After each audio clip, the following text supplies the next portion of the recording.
Hello YouTube and welcome to lesson 13 of the Microsoft PowerPoint tutorial series, and today we're going to learn how to rearrange slides inside of Microsoft PowerPoint.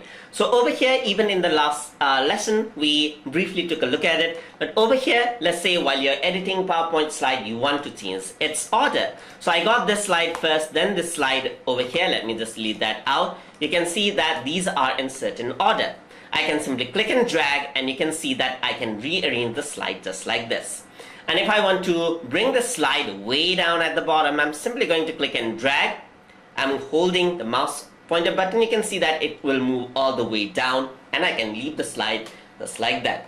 I can do the same when I rearrange to the top.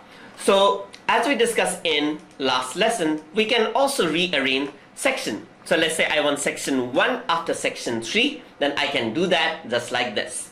And for easier arrangement, you can actually go to the slide sorter and then expand all of it. You can rearrange the sections as mentioned earlier, and you can rearrange the slides just by clicking and dragging just like this. So you can rearrange the slides just like this, as you can see. So you want to rearrange multiple slides, you can also do this in the normal view. You can shift select two slides and click and drag. So it'll drag both of the slides over there. Even in the slide sorter, I can select 3 slides. So let's say, for example, I'm going to select 3 slides by holding shift key, click and drag, and over here I can keep it over here in the section 3.